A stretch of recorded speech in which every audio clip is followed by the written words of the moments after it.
स्थानं तदृशेः कैवल्यम् विवेकख्यातिरविप्लवाहानोपायः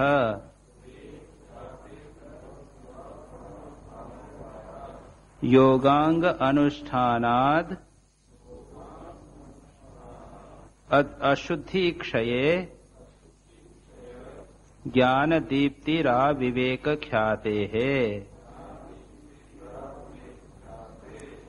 यम नियम आसन प्राणायाम प्रत्याहार धारणा ध्यान समाधयो अष्टावंगानि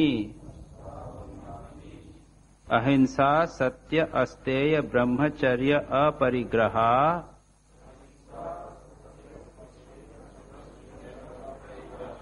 यमाः.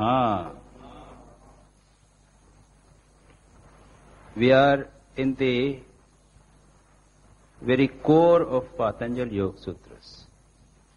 In the midst, हम बिल्कुल बीच में पहुंच गए हैं, सबसे महत्वपूर्ण अंश पर पहुंच गए हैं. पिछली बार हमने देखा पातंजल योग सूत्र के 8 अंग होते हैं. यम नियम आसन प्राणायाम प्रत्याहार धारणा ध्यान समाधि. यम क्या है? पहले जो पहला अंग है यम. यम का अर्थ क्या है? संयम. और इसकी परिभाषा करते हुए कहा गया है हिंसाधिभ्यः निषिद्ध धर्मोभ्यः योगिनम यमयति इति यमाः.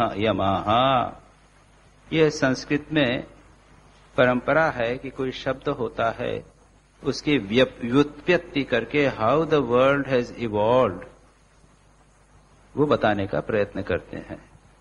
अगर आप किसी अंग्रेजी डिक्शनरी में भी देखेंगे तो वहां पर ब्रैकेट में ग्रीक या लैटिन लिखा रहता है, यानी इसका कोई रूट है जो ग्रीक या लैटिन है, उससे यह शब्द बना है. संस्कृत की डिक्शनरी में तो अवश्य इस प्रकार कहता है यम धातु से यम शब्द बना है. यम का अर्थ क्या है? यमयति, संयमयति, कंट्रोल करना, उसको कहते हैं यम. जो वस्तु जो क्रिया योगियों को हिंसा आदि निषिद्ध धर्म, जो निषिद्ध कर्म है, हिंसा नहीं करना चाहिए. बहुत सारे ऐसे कार्य हैं जो हमें नहीं करना चाहिए. हमें बचपन से माता पिता सिखाते हैं बेटा ऐसा मत करो, ऐसा करो, ऐसा मत करो. जो नहीं करना चाहिए उन निषिद्ध धर्मों से जो योगी की रक्षा करता है, संयम करता है, कंट्रोल करता है, उसे कहते हैं यम. और यम शब्द एक और भी हम जानते हैं. यम का अर्थ क्या है? Yamraj, the God of death. उसका नाम यम क्यों पड़ा? कहते हैं कि ये सबसे पहले व्यक्ति थे जो मरे, the first human to die. वो मर गए और ये व्यक्ति बड़े निष्ठावान थे, उन्होंने आत्म संयम बहुत किया था, इसलिए उनका नाम पड़ गया यम. तो ऐसे यम शब्द का अर्थ हुआ सेल्फ कंट्रोल.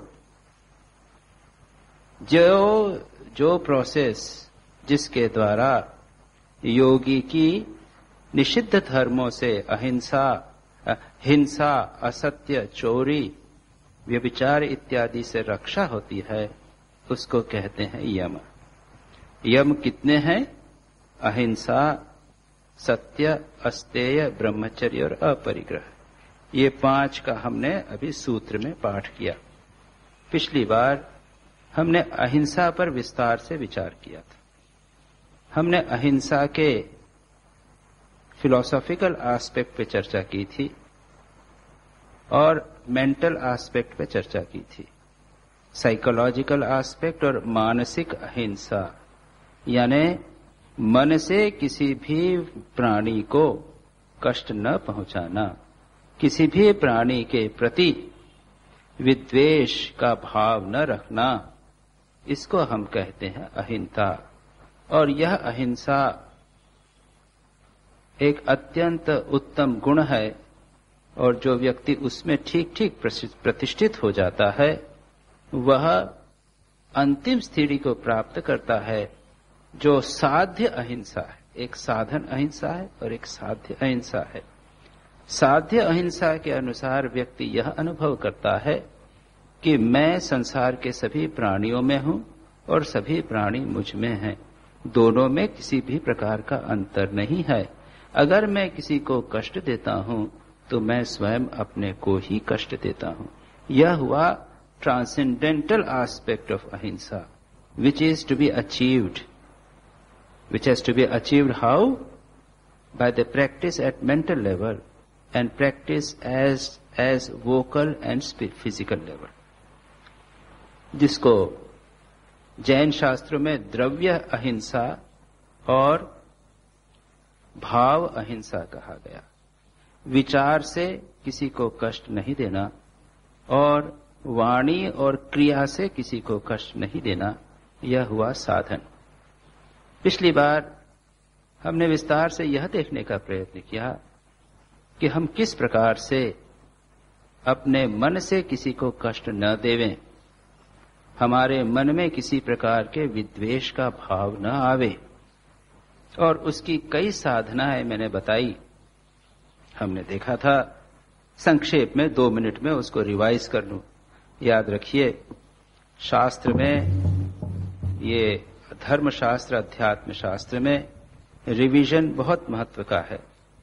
इसे रिपीटिशन कहें तो भी चलेगा, लेकिन रिपीटिशन कभी कभी शास्त्रों में, इसको साहित्य में इसको एक दोष माना जाता है, लेकिन धर्मशास्त्र में इसे दोष नहीं माना जाता, अध्यात्म में इसे दोष नहीं माना जाता। गीता में आप देखेंगे लगभग प्रत्येक अध्याय में इंद्रिय संयम की बात, मन संयम की बात इत्यादि कही गई है। रिपीटेडली एक बात बार बार कही जाती। क्यों? इसलिए कि आपके दिमाग पर वह छाप अच्छी तरह पड़ जाए। और यह सिद्धांत तो आज के भौतिकवादी, जो लोग अपना प्रोडक्ट बेचना चाहते हैं, वो अच्छी तरह जानते। जब वे कोका कोला आपको हर कोका कोला का एडवर्टाइजमेंट हर 5 मिनट या 7 मिनट में दिखाते हैं, जिससे दिमाग में अगर यह बात बढ़ जावे, तो अगर हम बार बार कहें कि आपको अहिंसक होना चाहिए, हिंसा नहीं करना चाहिए, रिपीट करें, तो उसमें क्या बुराई? जो हो, हम संक्षेप में देखिए, उद्देश्य यह नहीं है कि जल्दी से इस शास्त्र को खत्म कर लिया जाए। उद्देश्य यह है कि उनकी वैल्यूज को अपने जीवन में उतारा जाए। अंदर इसको बंद कर दो बस। उद्देश्य यह है कि इसको जीवन में उतारा जाए।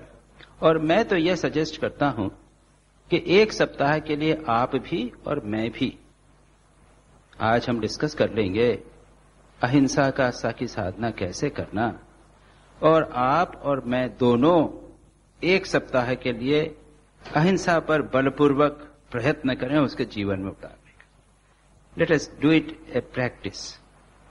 मैं अच्छी तरह, मुझे याद है कि जब मैं सबसे पहले यह प्रवचन मैंने जब बनारस में दिए थे, तब मैंने इसे अपने जीवन में साधने का भी प्रयत्न किया था। जिस सप्ताह में अहिंसा पर प्रवचन करता था, उस सप्ताह में उस अहिंसा को विशेष रूप से एक प्रैक्टिस के रूप में उस सप्ताह तक कम से कम अभ्यास करने का प्रयत्न। अन्यथा इसका ज्ञान केवल थियोरेटिकल होगा। और याद रखिए, योग सूत्र एक थियोरेटिकल साइंस नहीं, it is a practical science. सच पूछा जाए, अध्यात्म है सारा प्रैक्टिकल ही है। तो जिस बात को हम समझें उसे अपने जीवन में उतारने का प्रयत्न। तो यहां पर पिछली बार हमने देखा था कि दूसरों के प्रति ईर्ष्या, द्वेष, क्रोध इत्यादि का भाव दूर करने के लिए चतुर्भावना का अभ्यास करना चाहिए। ये हमने पिछली बार कहा। जो गुणी व्यक्ति, सुखी व्यक्ति है, उसके प्रति मैत्री का भाव, जो दुखी है उसके प्रति करुणा का भाव, जो गुणवान है या कोई सज्जन है या कोई त्यागी इत्यादि है उसके प्रति मुदिता का भाव, और जो दुष्ट है उसके प्रति उपेक्षा का भाव, इसका हम अपने जीवन में अभ्यास करें। उसके बाद असूया, किसी दूसरे का दोष न देखें। असूया का अर्थ है गुणों में दोष देखना। कोई गुणी व्यक्ति है लेकिन हम सोचे कहें कि उसमें तो अरे वो तो दिखने का ऐसा, गुणों में भी दोष देखना। कोई सुंदर व्यक्ति है तो हम कहेंगे अरे ये तो कामी है। कोई अच्छा प्रवचन देने वाला हो तो कहेंगे अरे ये वाचाल है। कोई शांत रहता है तो कहेंगे अरे पता नहीं इसके दिमाग में क्या है, इसके मन में क्या है, ये कोई सीक्रेट है, ये चुप आदमी है, इसके पर विश्वास नहीं कर सकते। हमारा अभ्यास हो गया है कि दूसरों के दोष देखना, और जहां गुण है उसमें भी दोष देखना। इसका एक दृष्टांत, बड़ा अच्छा दृष्टांत चैतन्य महाप्रभु के जीवन में आता है। चैतन्य महाप्रभु पुरी में थे, अत्यंत त्यागी थे, और उनके भक्त उनके लिए बहुत सारा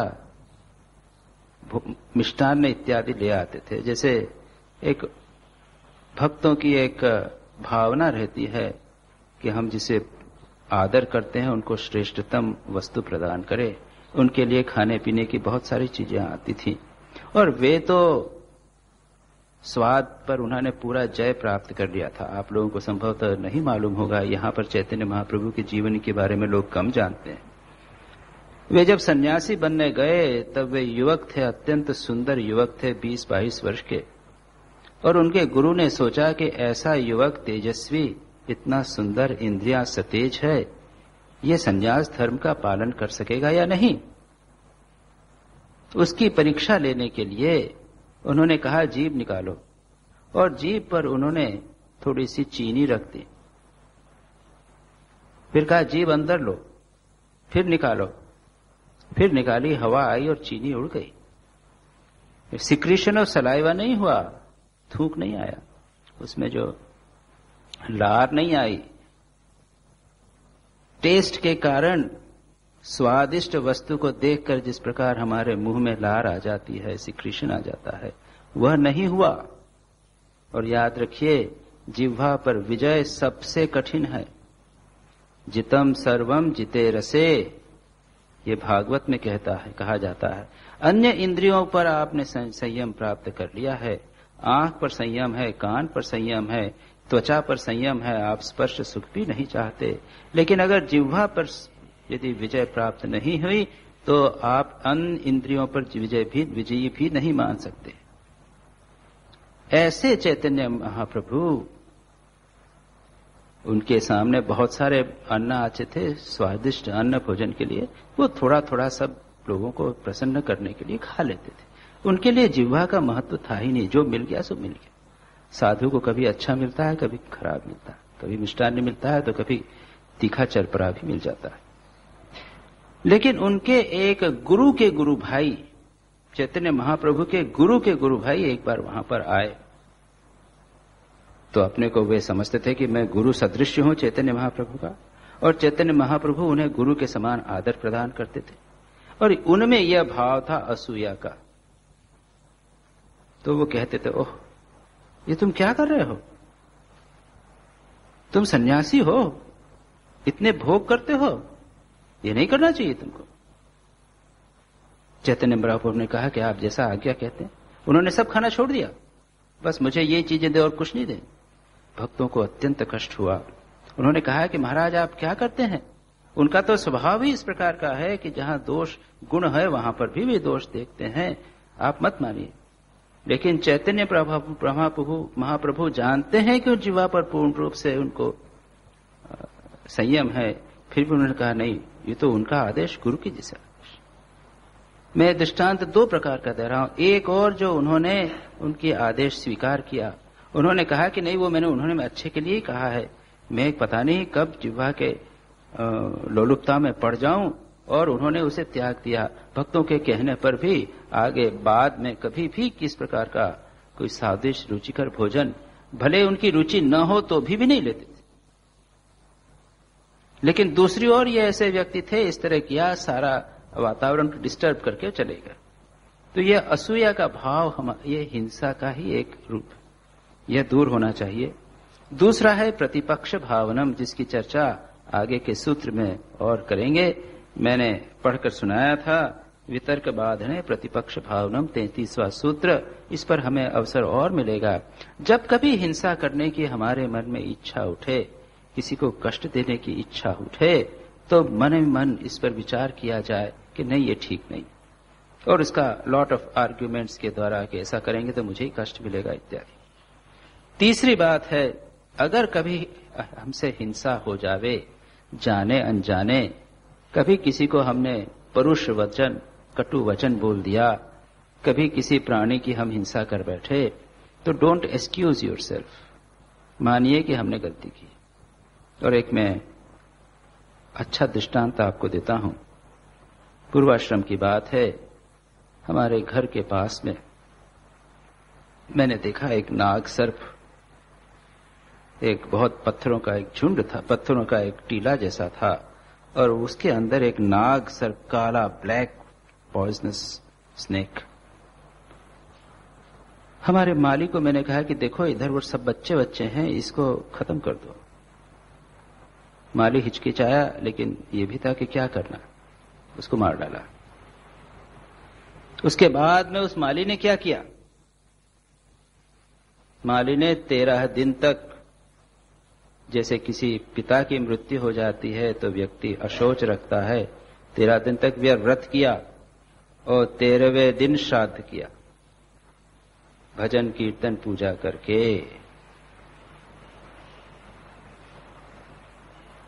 हमें कई बार, अभी हम देखेंगे कि कई बार हमें संसार में रहते हुए स्वयं की रक्षा इत्यादि के लिए हिंसा करनी पड़ती है।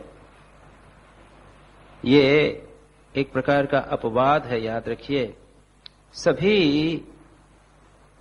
सभी धर्मों में, सभी वैल्यूज में एक्सेप्शंस भी होते हैं। एक रूल भी होता है और एक्सेप्शन भी होता है। इसकी भी चर्चा is very important part of living the moral values. कभी कभी एक्सेप्शंस भी होते हैं, एक्सेप्शंस भी समझना चाहिए। लेकिन जहां तक मानसिक हिंसा का प्रश्न है, डोंट एक्सक्यूज योरसेल्फ। करना पड़ा क्या करें, under practical situations we have to do, we have to find out a way out. अहिंसा के बिना क्या हम रह सकते हैं? अगर रह सकें तो बहुत अच्छी बात है, अगर नहीं रह सकें तो सबसे कम की जाए और मन ही मन उसको एंडोर्स न किया जाए। That is the point. उसके बाद में इस प्रकार से अहिंसा में फेथ को एस्टैब्लिश करें। आज के जमाने में अहिंसा के प्रति हमारा विश्वास, फेथ, हमारी आस्था जो है वह अत्यंत क्षीण हो गई है। और मैंने पिछली बार बार इस पॉइंट को रिपीटेडली इसलिए कहा था कि ये री establishment of faith is very important. अहिंसा के कई प्रकार से होती है। एक कलेक्टिव हिंसा हो रही है सारे विश्व में। एक्सप्लॉयटेशन भी एक हिंसा का अंग है। इकोनॉमिक एक्सप्लॉयटेशन हिंसा का अंग है। इकोलॉजिकल डिस्ट्रक्शन हिंसा का अंग है। हम कुछ नहीं कर रहे हैं, एक ऐसी पॉलिसी बना रहे हैं जिससे अंत तो गत्वा जो मार्जिनलाइज्ड लोग हैं, जो गरीब लोग हैं, जो आदिवासी हैं, जो वनों में रहते हैं, वे सफर करेंगे। ये भी हिंसा का अंग। खैर, अब आगे चलें, प्रैक्टिकली कैसे करना। वाणी से किसी को कष्ट न देना, परुष वचन न बोलना। इसकी चर्चा अगर अवश्य अगले जब हम सत्य के पर बात करेंगे तब आएगा। एक्साइटेड होकर, क्रोध में आकर किसी को ऐसा वचन न बोलना जिससे उसे कष्ट पहुंचे, ये भी अहिंसा के अभ्यास का अंग है, जिसकी चर्चा हम अगला जो नियम है सत्य, उस पर विचार करेंगे। लेकिन यहां पर देखें फिजिकली कैसे किया जाए। इसमें जैनिज्म में, मैंने पुनः आपसे कहा था कि जैनिज्म के मैं उदाहरण दूंगा, क्योंकि जैन धर्म ने अहिंसा के ऊपर काफी विचार किया है, उसको प्रैक्टिकलाइज करने का बहुत प्रयत्न किया है। जैन धर्म में उन्होंने कहा है कि अहिंसा, हिंसा 4 प्रकार की। पहली जिसे कहते हैं संकल्पी, विलफुली, और ये खास करके ये पॉइंट गृहस्थों के लिए, हम लोगों के लिए जो समाज में रहते हैं, कुछ कर्म करते हैं, हम लोग संसार त्याग कर पहाड़ों में जाकर योगी नहीं बने, हमने अहिंसा का महाव्रत नहीं लिया है, फिर भी हम अहिंसा को प्रैक्टिस करना चाहते हैं in living in this society.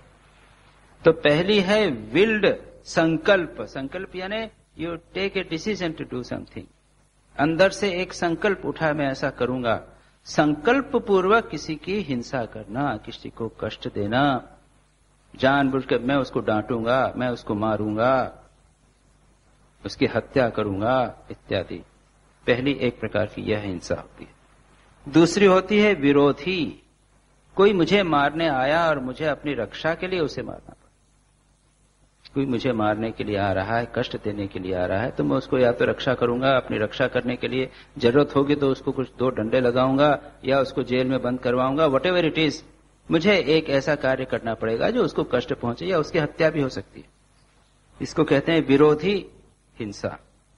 तीसरी होती है व्यवसायी, एग्रीकल्चर, कर्म करना है, कुछ काम कर रहे हैं, एग्रीकल्चर में है या दूसरा बिल्डिंग बनाने में है, तो खोदना पड़ता है जमीन, उसमें कुछ कई प्राणियों की हिंसा होती है।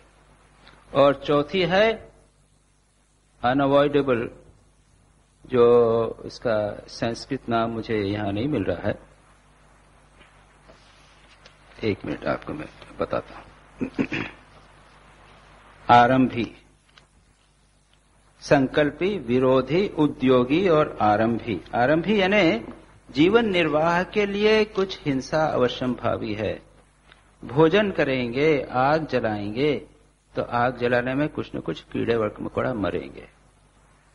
आप भोजन कार चलाकर जाएंगे तो कुछ कीड़े मकोड़ा पे मरेंगे, चलेंगे तो मरेंगे। तो कुछ है जो जीवन निर्वाह के लिए आवश्यक हो, अनिवार्य हो जाता है। कमरा साफ करना है, भोजन बनाना है, कपड़े धोना है, इसके लिए एक अनिवार्य हिंसा हो जाती है। तो इसमें क्या करना है? सर्वप्रथम तो जो संकल्पी हिंसा है उसे सर्वथा पूरी तरह त्याग कीजिए। You must give it up completely, यानी विलफुली संकल्प करके किसी को कष्ट न पहुंचाइए। दूसरा, बाकी 3 प्रकार की हिंसाओं को पूरी तरह त्याग नहीं किया जा सकता। अगर आपको अपनी रक्षा करनी हो तो आपको कभी कभी ऐसा करना, कैसे करना, उसमें भी श्री रामकृष्ण का दृष्टांत बहुत अच्छा है। जो सांप का श्री रामकृष्ण ने कहा था, फुफकारो काटो मत। अगर कोई व्यक्ति लगता है कि आपको कष्ट देगा, आपको हिंसा कर सकता है, कुछ कर सकता है, तो आप बताइए, उसको शो करिए कि तूने ऐसा किया तो मैं भी तुझे ऐसा करूंगा, ठीक कर दूंगा। मेक ए शो ऑफ हिंसा। हिंसा जहां तक हो से न करें। लेकिन अगर कोई व्यक्ति तलवार लेके, खड्ग लेके आपके घर में घुस आया और कुछ नष्ट करना चाहता है, तो निश्चित रूप से आप अपनी रक्षा के लिए कुछ न कुछ तो करेंगे। उसको भी व्यवहार से, प्रैक्टिकली जितना कम हो सके उतना किया जाए, उतना ठीक है। और ये सदा याद रखना चाहिए कि ऐसा करने में कोई निरपराध हो, और जो हमारे से जिसका संबंध नहीं हो, हम जो क्रिया कर रहे हैं उस क्रिया से उसका संबंध नहीं हो, उसे कष्ट न दिया जाए। किसी प्रकार से उसका, उसी प्रकार से जितना आवश्यक है उससे अधिक कहीं पर भी किसी प्रकार से हिंसा न हो, उसको देखना चाहिए। इसके भी कुछ तारतम्य शास्त्रों में बताए गए हैं। वो कहते हैं कि जैसे प्राणनाश, ये तो किसी का मर्डर कर देना, मार डालना, कीड़ा हो या जानवर हो, यह वर्ष कभी न, जहां तक हो सके उसको कभी न करना। दूसरा, अब संबंध के साथ लेते हैं, माता पिता, उसके बाद संतान आदि, उसके बाद अपने परिवार के लोग, रिश्तेदार, साधारण व्यक्ति, तो एक कैटेगरी हुई। इनको कष्ट देना, इनकी हिंसा करना बहुत भयानक। अच्छा कोई मनुष्य हो दुश्मन हो, आवश्यक हुआ तो। जानवर में भी तारतम्य बना दिया, उपकारी जानवर कुत्ते गाय इत्यादि, और अपकारी या हानिकारक जानवर सर्प इत्यादि, तारतम्य बना दिया। उसके बाद वृक्ष आदि दो प्रकार के, एक वृक्ष जो उपकारी हैं, दूसरे वृक्ष जो ऐसे भी हो सकते हैं जो हानिकारक हों, पॉइजनस हो, प्लांट्स हों। फिर ऐसे वृक्ष हैं, ऐसी वनस्पतियां हैं जिनको भोजन करते हैं हम, तो वो तो भक्ष्य हैं, वेजिटेबल्स हैं, उसको खाना ही पड़ेगा। अन्न उपजाते हैं, खाने के लिए हैं। उसके बाद में अदृष्ट हैं, ऐसे प्राणी हैं जो अदृष्ट हैं। इस प्रकार से कहा देखा जाए तो एक लोगों में प्राणियों का भी एक तारतम्य हमने बनाया। जो अदृष्ट हैं तो हम कुछ नहीं जानते, वो तो मर ही गए, सांस लेते हैं, बैक्टीरिया मर रहे हैं। फिर वेजिटेबल्स हैं तो उसको बिना खाए रह नहीं सकते। इस प्रकार से तारतम्य बने गया। एक और तारतम्य है जैनिज्म में किया, उसने क्या किया है कि समस्त प्राणियों को उनमें जितनी इंद्रियां हैं उनके अनुसार डिवाइड किया। कुछ एनिमल्स हैं, कुछ प्राणी हैं जो पंचेंद्रियां हैं, 5 senses, all 5 senses are there. शब्द, स्पर्श, रूप, रस, गंध, ये जो वो है घ्राण, त्वचा, नेत्र, जिह्वा और कर्ण, पांचों इंद्रियां हैं। They are the most evolved. उसमें भी मानव मोस्ट इवॉल्व्ड, और मानव में भी जो सज्जन है, जो संत है, हाईली स्पिरिचुअल पर्सन है, ही इज हाईली इवॉल्व्ड। आप क्या वह समझते हैं कि बुद्ध जैसे संत की हत्या करना और एक सामान्य हम जैसे मानव की हत्या करना, उसमें कोई अंतर नहीं है? बहुत बड़ा अंतर। यहूदियों ने ईसा मसीह को सूली पर चढ़ा दिया, उसके परिणाम स्वरूप इतने हजार वर्षों तक वे कष्ट भोगते रहे। तो तात्पर्य यह है कि एक इसमें मानवों में भी तारतम्य है। एक संत है, एक महापुरुष हो, उसकी हत्या करना, एक राजा की हत्या करना, एक प्रधानमंत्री की हत्या करना, ये, और एक सामान्य ऑर्डिनरी सड़क पर चलने वाला व्यक्ति उसकी हत्या करना, उसमें तारतम्य। तो पहला हुआ, और उसके बाद में जो इतर प्राणी हैं, मानवेतर नीचे वाले प्राणी हैं, वो सेकंड ग्रेड में आते हैं। उसके बाद ऐसे प्राणी हैं उनमें जिनमें 4 इंद्रियां हैं, उसके बाद 3 इंद्रियों वाले, उसके बाद 2 इंद्रियों वाले, और उसके बाद 1 इंद्रिय वाले जिसमें केवल स्पर्श है। किसी में स्पर्श है, किसी में नेत्र नहीं है, ये छुचुंदर, उसको नेत्र नहीं, लेकिन बाकी सेंसेस। संतों का तो यह कहना है कि अगर ऐसा अवसर आए कि एक सर्प आपके सामने है, आपको डसने वाला है, और आप खड़े हुए हैं, अब क्या किया जाए? किसकी रक्षा की जाए? उसको मारा जाए या स्वयं मरा जाए? अवश्य श्रेष्ठ पॉलिसी होगी सर्प को डराकर किसी प्रकार से भगा दिया जाए, तो आप भी बच गए, वो भी बच गया, मारा न जाए। लेकिन अगर ऐसा अवसर आया कि आपके सामने सर्प है और आप हैं, there is no other alternative, तब क्या करेंगे? तो अहिंसा के पक्षपाती लोगों का तो कहना यह है कि स्वयं आप मर जाइए, सर्प को नहीं मारिए। क्यों? उनका आर्ग्यूमेंट यह है कि lower the animal in evolution,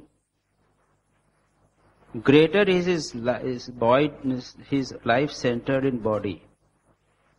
आप तो हायर इवॉल्व हो गए हो, आप समझते हो। आप तो एक व्यक्ति तो अपने को बॉडी से अलग भी कर सकता है, मेडिटेशन के द्वारा, विचार के द्वारा हम जानते हैं कि we are not the body, we don't suffer so much with death as the other animal. उसने तो अपने शरीर के साथ अपना 100% तादात्म्य कर लिया है। ऐसे व्यक्ति का कष्ट मानव के कष्ट से बहुत अधिक ज्यादा होता है। आप देखेंगे कुत्ता कितनी जोर से चिल्लाता है, स्वामी विवेकानंद कहते हैं कि कौन मानव है जो कुत्ते की तरह पूरा मन लगाकर भोजन खा सकता है? How many main can eat with the gusto of a dog? उसका तो सारा जीवन इंद्रियों में ही है, उसका सारा भोग इंद्रियों में है। मानव में वह क्षमता नहीं जो कुत्ते में है, खाने के लिए पूरा मन लगा के खाएगा, पूरी तरह उसी में डूब जाएगा। और उसी प्रकार उसको उतना ही अधिक कष्ट होता है, शरीर कष्ट, जब उसको किसी प्रकार से चोट पड़ती। मानव को उतना नहीं होता। तो ये दूसरी एक्सट्रीम है। मैं आपको सारे पक्ष बता रहा हूं। I am trying to tell you जय अहिंसा के कितने विभिन्न पक्ष हैं और हमें निर्णय करना है कि हम क्या करें। भगवान बुद्ध जैसे व्यक्ति तो कहते हैं, एक भेड़ को ले जा रहे थे बलि के लिए, तो उन्होंने कहा कि मुझे बलि कर दो। अगर भेड़ की बलि से तुमको स्वर्ग मिलेगा तो मैं तो पुरुष हूं और एक इवॉल्व पुरुष हूं, मेरी बलि बनने से तो तुमको और भी सबसे ऊंचा स्वर्ग मिलेगा। भेड़ को क्यों करते हो? वो he was prepare to give up his body. ये है अहिंसा का आदर्श, याद रखिए। अब आप कहेंगे कि भाई सोशियोलॉजिकली तो ये ठीक नहीं है, एक बुद्ध का नाश हो जावे उससे तो जगत का बहुत बड़ा अकल्याण होगा, उसके बदले अगर एक भेड़ मर जाए तो कुछ नहीं होगा। लेकिन ये महापुरुष उस दृष्टि से नहीं देखते। उनके लिए अहिंसा ही जीवन का आदर्श है। और याद रखिए, समाज का कल्याण एक स्टेप हो सकता है, समाज का पूर्ण रूप से कल्याण करना कभी भी एक आदर्श नहीं हो सकता। समाज अपने प्रकार का है। श्री राम कृष्ण स्वामी विवेकानंद कहते थे, ये संसार कुत्ते की पूंछ है, सदा टेढ़ी रहेगी। आप सीधा करिए, वैसी की वैसी रहेगी। इस पर मैंने कई बार बातचीत करते हुए कहते हैं। लेकिन फिर भी हम संसार को ठीक करने का, कल्याण करने का प्रयत्न इसलिए करते हैं कि उससे हम सीधे हो जाएंगे, हमारा अहंकार दूर हो जाएगा। हमको ये पता चल जाएगा कि अरे मैं अपने आप को बहुत बड़ा समझता हूं, मैं समझता हूं कि दुनिया नहीं चलेगी, दुनिया अपने ढंग से चलेगी। मैं जितना थोड़ा बहुत करता हूं उससे मेरी चित्त शुद्धि होती है, बस। तो जो अहिंसा के प्रतिपक्षी हैं, अहिंसा के जो प्रोपोनेंट्स हैं, जो उसमें विश्वास करते हैं, वे कहते हैं अहिंसा ही उच्चतम आदर्श है। हां, अधिकाधिक लोगों का कल्याण होवे, वह अधिकाधिक उच्चतर अहिंसा है, यह भी बात कहते हैं। तो ये मैंने आपको बताने का प्रयत्न किया। मानसिक अहिंसा की बात हमने सारी बात कही। अवश्य इसके बाद में एक सूत्र पुनः आएगा और वह है व्रत के रूप में अहिंसा। ये देखिए, अगला 31वां सूत्र ही है, जिसमें कहा जाएगा जाति देश काल समय अनवच्छिन्ना सार्वभौमा महाव्रतम। तो अहिंसा को व्रत के रूप में भी स्वीकार किया जा सकता है। जैसे हमारे व्रत होते हैं, एक पति व्रत, एक पत्नी व्रत, या हमने एकादशी का व्रत किया, भोजन नहीं करेंगे, फलाहार करेंगे, ये छोटे मोटे व्रत हुए, या निर्जला उपवास करेंगे, ये छोटे मोटे हुए। सारे जीवन अविवाहित रहेंगे, संन्यास का एक व्रत होता है। भीष्म ने प्रतिज्ञा की थी कि मैं विवाह नहीं करूंगा। तो ये क्या है? ये एक व्रत है। ये व्रत, उसमें अहिंसा का भी व्रत लिया जा सकता है। उसमें अणुव्रत है और महाव्रत। अणुव्रत हम लोगों के लिए कि भाई हम इतनी हिंसा करेंगे, खाने पीने भोजन में अपनी रक्षा के लिए हिंसा करेंगे, जानबूझकर किसी को कष्ट नहीं देंगे, या फिर छोटे प्राणियों को कष्ट देंगे, मानव को कभी कष्ट नहीं देंगे। इस प्रकार के करके एक कॉम्प्रोमाइज करके एक फॉर्मूला बनाया जा सकता है, उसको व्रत के रूप में स्वीकार किया जा सकता है। और जो योगी हैं वे महाव्रत को स्वीकार करते हैं, किसी भी प्रकार से वे हिंसा नहीं करेंगे। इसकी चर्चा अगले सूत्र में करेंगे और उसके बाद में जो हिंसा आदि है कृत कारित अनुमोदित, उसके संबंध में भी विस्तार से हम चर्चा करेंगे। हम क्या कर सकते हैं हिंसा में? जो अणुव्रत है उसकी चर्चा संक्षेप में करके देख लेवें। जानबूझकर किसी प्राणी की शरीर से हिंसा नहीं करूंगा, वहां पर आगे यहां पर आएगा कृत कारित अनुमोदित। मैंने कहा कि आगे सूत्र आने वाले हैं, इसलिए मैं अभी यहां नहीं ले रहा हूं। कृत कारित अनुमोदित, मैं खुद नहीं करूंगा, लेकिन आवश्यकता पड़े तो किसी से करवाऊंगा। इसको कहा कारित, यानी करवाना। तो गृहस्थ के जीवन में ठीक है, अलाउड, कि भाई मैं खुद नहीं करूंगा, भाई जरूरत होगी तो मैं दूसरे से करवाऊंगा। अनुमोदित, किसी ने कर दिया उसको मैं एंडोर्स करूंगा, ठीक किया। याद रखिए, ये कभी भी अहिंसा के अंग नहीं हो सकते। मैं खुद नहीं करूंगा, लेकिन कृत कभी करवाना पड़ जाए तो करूंगा, करवा लूंगा। या कभी इस प्रकार की हिंसा हो गई तो उसको मैं एंडोर्स करूंगा। जैसा मैंने कहा, स्वामी विवेकानंद कहते थे, there is nothing like justifiable killing. किसी ने युद्ध हुआ, शत्रु की सेना को मारा और हमने जस्टिफाई किया, ठीक है, एक सामाजिक दृष्टि से मान लिया, राष्ट्र की दृष्टि से, लेकिन अहिंसा के उच्चतम स्तर से उसे स्वीकार नहीं किया जा सकता। तो ये मैंने कहा कि पहला जो गृहस्थ है वो इस प्रकार का करता है, इस प्रकार का अणुव्रत कहलाता है। वाणी से मुझे कहीं बोलना पड़े, ये वस्तुतः अपवाद हैं, एक्सेप्शंस हैं। ये दुर्बल मानवों को राहत प्रदान के लिए कि स्वामी जी आपने इतनी ऊंची ऊंची बातें आदर्श की कह दी, हम तो नहीं कर सकते। तो यही कहा जाता है, देखो भाई जितना कर सको उतना करो, मन से कभी किसी को कष्ट न दो, व्यवहार में जानबूझकर कुछ कष्ट न दो, जानबूझकर कटु वचन न बोलो, और जहां तक हो सके इससे दूर रहो, यही कहा। और मन से न करो, मन से अगर किया तो क्षमा मांग लो, मनी मन क्षमा मांग लो। किसी प्राणी की हत्या हो गई तो उसका प्रायश्चित कर लो, इस प्रकार की बात कर सकते हो। इसके बाद में और भी हम देखेंगे, देश काल आदि के जो अपवाद हैं उसकी हम करेंगे। अब याद रखिए, जैसा मैंने कहा कि सभी नियमों यमों की समस्याएं होती हैं, और वह क्या है? याद रखिए, सबसे बड़ी समस्या इन नियमों और यमों की है, सभी साधन और साध्यों की है, कि जो साधन है वो साध्य बन जाता है। मंदिर, गिरजे, उपासना पद्धतियां ये साधन हैं, इनके माध्यम से हम परमात्मा का साक्षात्कार करना चाहते हैं, लेकिन ये बन जाते हैं मोस्ट इंपॉर्टेंट। वही इतने इंपॉर्टेंट हो जाते हैं कि लक्ष्य को हम भूल जाते हैं, समझ ही नहीं पाते हैं। और अहिंसा में भी यही समस्या है, सत्य की भी एक समस्या है। समस्त प्राणियों में एक ही आत्मा का दर्शन करना यही लक्ष्य है। इसके लिए हम इस प्रकार के तीनों मानसिक, वाचिक और कायिक अहिंसा का पालन कर रहे हैं, लेकिन कई बार उसको अधिक महत्व देने से समस्या बढ़ जाती है। और इसमें जैसे कहा वेजिटेरियनिज्म,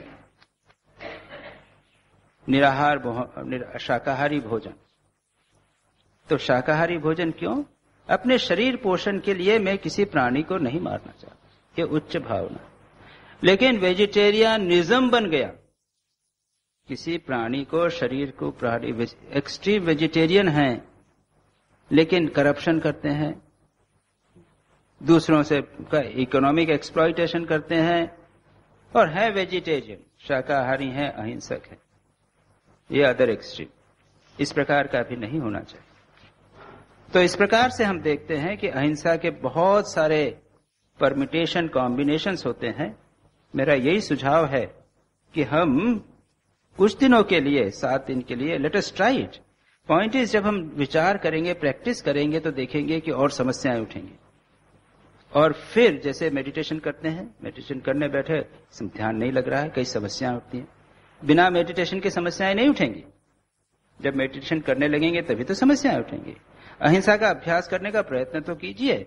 इतनी बात हुई, करीब करीब 2 क्लासेस में बात हुई, कई बार समझाया गया, अब उसको प्रयत्न कीजिए, उठने दीजिए समस्याएं, let us see what happens. आगे आएगा क्रोध, फॉर एग्जाम्पल। क्रोध आ जाता है, व्यवहार में। और क्रोध एक हिंसा का ही रूप है। क्रोध से प्रेरित होकर व्यक्ति हिंसा कर बैठते हैं। अब क्रोध को कैसे कंट्रोल करना? कुछ लोग कहते हैं क्रोध बिना काम नहीं चलता। एक दृष्टांत मैंने पढ़ा, एक स्वामी जी ने आर्टिकल लिखा है, हाउ टू कंट्रोल एंगर। उसमें लिखा है कि एक व्यक्ति ने अपने पत्नी से कहा कि चलो स्वामी जी का लेक्चर है हाउ टू कंट्रोल एंगर, उसको सुनने के लिए। तो पत्नी ने एकदम साफ मना कर दिया, मैं नहीं जाऊंगी। क्यों? मैं क्रोध को कंट्रोल नहीं करना चाहती। क्यों? ये क्रोध ही है, मेरा क्रोध से ही बच्चे कंट्रोल में रहते हैं। एक चीज से बच्चे डरते हैं, वो मेरे क्रोध से डरते हैं, और ये भी चला जाएगा तो बच्चे बिल्कुल अनकंट्रोल हो जाएंगे। तो हम मानकर चलते हैं कि क्रोध के बिना काम नहीं चलेगा। लेकिन ऐसे भी लोग हैं जो क्रोध का दिखावा कर सकते, अंदर से किसी प्रकार से डिस्टर्ब न होवे, बाहर क्रोध का दिखावा करके और बच्चे को कंट्रोल कर लिया। अब जब हम क्रोध पर विचार डिटेल में करेंगे, ये 34वां सूत्र जो आएगा उसमें दूसरी एक स्लिप दूसरा एक प्रिंट है, उसमें आएगा कृतकारित अनुमोदिता क्रोध लोभ मोह द्वारा प्रेरिता। इसके बाद दूसरा प्रिंट है, आपको दिया जाएगा अभी उस पे सूत्र ने। उस पे हम क्रोध लोभ मोह इत्यादि पर और भी विस्तार से विचार करेंगे, कैसे क्रोध को दूर करना, कैसे लोभ को दूर करना। तो हम प्रारंभ करें ना क्रोध को कंट्रोल करने का। सबसे पहले ये अहिंसा की प्रैक्टिस की एक पहली स्टेप होगी। दूसरों के प्रति द्वेष भावना दूर करने का। देखें, लेट अस एक सप्ताह तक निरामिष भोजन करने का। किसी प्रकार से किसी को परुष वचन बुरा वचन नहीं बोलूंगा, मन को शांत रखूंगा। कोशिश करें, देखेंगे आप कुछ समस्याएं उठेंगी, कुछ एक्सपेरिमेंट्स होंगे, एक्सपीरियंस होंगे, कुछ सफलता मिलेगी, आपको आत्मविश्वास बढ़ेगा कि हाँ ये चीजें जीवन में उतारी जा सकती हैं। यह आवश्यक नहीं है कि क्रोध होना ही चाहिए, बिना क्रोध के भी काम किया जा सकता है। यह आवश्यक नहीं है कि हिंसा की जानी चाहिए, जोर से बोलना ही चाहिए, यह आवश्यकता नहीं है। व्यक्ति अपने आप को कूल रखकर शांत रखकर भी काम कर सकता है, अच्छा काम कर सकता है। तो यहां पर मैं क्रोध के ये अहिंसा के ऊपर मेरा विश्लेषण इसको मैं समाप्त करता हूं, और आपको सुझाव है कि थोड़ा सा एक सप्ताह के लिए थोड़ा सा इसको प्रैक्टिकल कीजिए।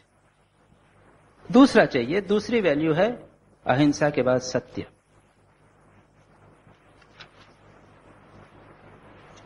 अब ये तारतम्य जो है, अहिंसा के बाद सत्य का तारतम्य कहा गया।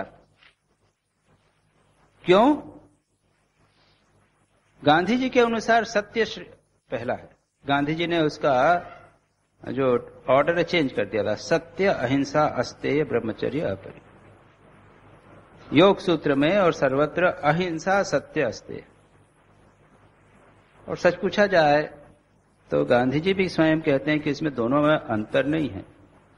दे are one and the same thing seen from different angles. अहिंसा का अर्थ है कि समस्त प्राणी एक है, there is a unity of existence. सत्य का अर्थ है कि परमात्मा एक सत्स्वरूप परमात्मा ही सत्य है और सब जगत मिथ्या है। एक को इमोशनल दृष्टि से देखा गया और दूसरा एक रैशनल दृष्टि से देखा गया, ऐसा भी कह सकते हैं। तो और सत्य की जैसा अभी हम देखेंगे, वाणी की जब सत्य की बात आएगी तो यह कहा गया है कि वह सत्य, ऐसा सत्य जो अपकारी हो, कल्याणकर नहीं हो, दूसरे को कष्ट देने वाला हो, हिंसा का विरोधी सत्य सत्य नहीं माना जाता। उसी प्रकार से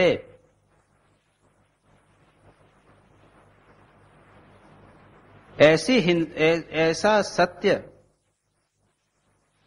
ऐसी वाणी जिसको कष्ट पहुंचे, दूसरों को कष्ट पहुंचे, वह वाणी भी सत्य नहीं मानी जाती, वह आचरण भी सत्य नहीं माना जाता।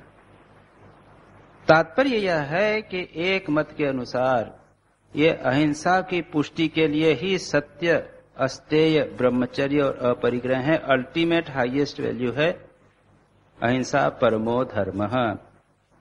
और सत्य के बारे में भी कहा गया है, सत्यात् नास्ति परो धर्मः, सत्य से बड़ा कोई धर्म नहीं है। और हमारे भारत का तो वोटो है, जो सील है ना, अपने 3 शेरों की सील, 3 सिंहों की सील है, जो भारत की सील है, भारत सरकार की सील। उसके नीचे लिखा है सत्यमेव जयते, सत्य की जय होती है। यह है सत्यमेव जयते नानृतम सत्ये न पंथा विततो देवयानः। यह है मुंडक उपनिषद से। सत्य की ही जय होती है और किसी की जय नहीं है। भले प्रारंभ में ऐसा प्रतीत हो कि असत्य विजयी हो रहा है, लेकिन अंततो गत्वा सत्य की ही जय। सत्य की जय यानी, इस पर व्याख्या करते हुए कहते हैं कि जो सत्यवादी होता है, सत्य का आचरण करता है, उस व्यक्ति की ही जय होती है। तो सत्य को इतना अधिक महत्व दिया गया है। इसका परिभाषा क्या है? पतंजलि के योग सूत्र में ही परिभाषा व्यासदेव करते हुए कहते हैं, यथार्थे वांग मनसे यथा दृष्टम यथा अनुमतम यथा श्रुतम तथा वांग मनश्चिश्च इति। जैसा हमने देखा, जैसा हमने सुना, जैसा अनुभव किया, वैसा ही वाणी और उसी के अनुसार मन करना, इसको कहते हैं सत्य। तुम क्या देख रहे हो? मैं पेड़ देख रहा हूं, सामने पेड़ है, एक मुडेर है, एक बॉर्डर बनी हुई है। मैंने जैसा देखा वैसा वर्णन कर दिया। कितनी कुर्सियां हैं? मैंने गिनकर बता दिया, इतनी कुर्सियां हैं। जैसा है वैसा वर्णन करना, जैसा मैंने अनुभव किया वैसा वर्णन करना। अच्छा, और उसके अनुरूप मेरे मन को भी बनाना। वांग मन से, मन भी। या फिर मैंने धुआं उठता देखा, मुझे उससे अनुमान लगाया कि आग लगी हुई है, तब अनुमित यथा अनुमित, जैसा अनुमान किया, मैंने अनुमान किया कि वहां आग लगी, तब मैं क्या कहूंगा? हां, उस स्थान पर आग लगी है। जैसा मैंने अनुमान किया वैसा बताया, मैंने यथार्थ में देखा नहीं। और तीसरी बात हो सकती है, कोई व्यक्ति आकर उसने कहा, या पेपर में आया, मोहाली में आग लग गई, मैंने देखी नहीं, मैंने अनुमान भी नहीं किया, उसका धुआं भी नहीं देखा, लेकिन किसी व्यक्ति ने आकर मुझे कहा, यथाश्रुतम, शास्त्र ने कहा, किताब में देखा, पेपर में देखा कि वर्णन है, वहां क्या हुआ, तो मैंने कहा कि अरे भाई देखो देखो, मोहाली में आग लग गई। यह भी सत्य हुआ। इसके बदले अगर मैं कहूं कि मोहाली में आग नहीं लगी, सामने पेड़ नहीं है, यह असत्य हुआ। और उसके अनुरूप मेरा मन भी बनाया जाए, यह असत्य हुआ। आगे कहते हैं, और भी बात इस पर व्याख्या करते हुए कहते हैं कि अपने ज्ञान के संक्रमण के लिए मैं अपनी बात लोगों को बताने के लिए सत्य बोलता हूं। जो मेरे मन में विचार आए मैं आप तक कन्वे कर रहा हूं। इसके लिए जो वाणी बोली जाती है वह सत्य होना चाहिए, लेकिन कुछ में इसमें निगेटिव चीजें भी आवश्यक हैं। न वंचनात्मक कारक होना चाहिए। कोई ऐसा बात नहीं कहना कि जो दूसरे को डिसीव करने के लिए कही जाए, या भ्रांतिकारक, या श्रोता के लिए अर्थ शून्य होवे। भले आपने सत्य कहा लेकिन उनको समझ में नहीं आ रहा। कोई व्यक्ति पूछे कि कलकत्ता जाने का रास्ता क्या है, बंबई जाने का या अंबाला जाने का रास्ता क्या है, आप कहेंगे go from this side to the left side and turn and go straight. आपने तो अंग्रेजी में बोला, वो तो समझता नहीं। आपने सत्य बोला लेकिन वो तो समझता नहीं। इसको सत्य नहीं कहते। कि नहीं, मैंने तो सत्य कहा, लेकिन आपने ऐसा सत्य कहा वो समझ नहीं सकता। या फिर भ्रमात्मक सत्य, वंचनात्मक सत्य, जो युधिष्ठिर ने कहा था युद्ध में। आप लोग कहानी जानते हैं सब। जब द्रोणाचार्य नहीं मर रहे थे तो युधिष्ठिर से कहा गया कि आप जाकर उनको कह दो कि अश्वत्थामा मारा गया। अश्वत्थामा उनका पुत्र है, उनसे उनका बहुत आसक्ति है। अगर वे सुन लेंगे कि अश्वत्थामा मारा गया तो वे युद्ध बंद कर देंगे। लोगों ने चिल्लाया, द्रोणाचार्य ने नहीं माना। तो युधिष्ठिर से कहा तुम कहो। युधिष्ठिर ने कहा कि मैं तो सत्य बोलवादी हूं, मैं नहीं कहूंगा। द्रोणाचार्य ने भी कहा जब तक युधिष्ठिर नहीं कहेगा तब तक मैं नहीं मानता। तो श्री कृष्ण ने क्या किया, एक हाथी को मरवा दिया जिसका नाम अश्वत्थामा था, और अब कहा श्री कृष्ण और युधिष्ठिर को अब कहो। तो युधिष्ठिर ने क्या कहा, वो प्रसिद्ध है, अश्वत्थामा हतः नरोवा कुंजरोवा। अश्वत्थामा मर गया है, नर या मानव। अपने सत्य की रक्षा करने के लिए उन्होंने प्रवंचनात्मक भ्रमात्मक बात बोल दी। और कहते हैं कि जब उन्होंने बोला तो उसके पीछे लोगों ने इधर से शंख बजाने चालू कर दिए। तो द्रोणाचार्य ने केवल सुना अश्वत्थामा हतः, नरोवा कुंजरोवा नहीं सुना। और युधिष्ठिर ने समझा कि मैंने तो सत्य की रक्षा कर ली।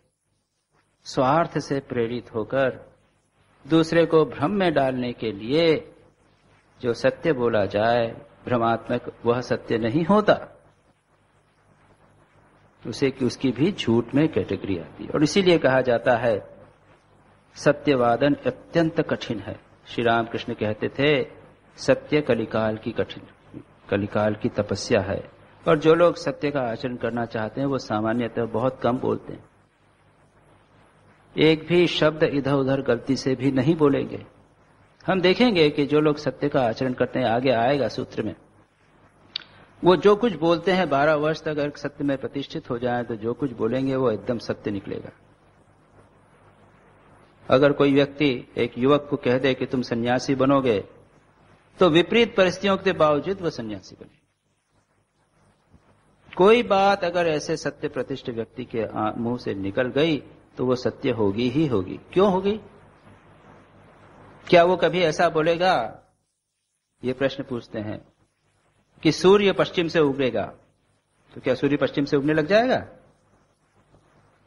याद रखिए, ऐसा जो सत्य प्रतिष्ठित व्यक्ति है वो कभी ऐसा वाक्य बोलेगा ही नहीं, उसके मुंह से निकल ही नहीं सकता।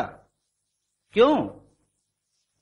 उसने सारे जीवन 12 वर्ष तक ऐसे सत्य बोलने का अभ्यास किया है। Carefully he has talked, he has behaved so carefully, thought so carefully, spoken so carefully that carelessly वो कभी भी अनजाने में भी एक वाक्य नहीं बोलेगा।